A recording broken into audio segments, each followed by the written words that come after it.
আচ্ছা, মানিক বি থেকে বলতে চাই, মানিককে 6 মাসের জন্য রিহাবে রাখলে সব ঠিক হয়ে যাবে, দেখবেন সব ঠিক হয়ে যাবে।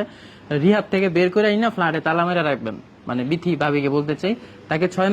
আমি যে বোধা মরলাম, এই দুঃখ আমি কারে কই? মাওলানা সাহেব করতে আইছেন আমেরিকাতে নাকি?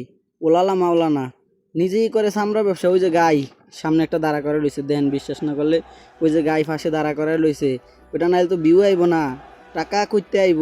এক গাই লয়ে আর এক গাইরে আইছে জ্ঞান দিতে।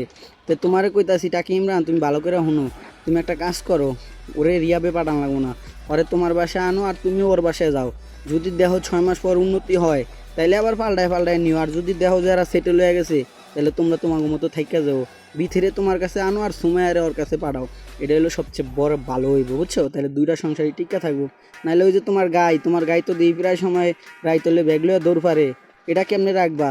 নিজের মাথায় জ্ঞান নেই, আরেকজনের মাথায় জ্ঞান দিতে আইসো। শালা বউ ব্যবসায়ী, সামরা ব্যবসায়ী, শালা দালাল কোনানকার।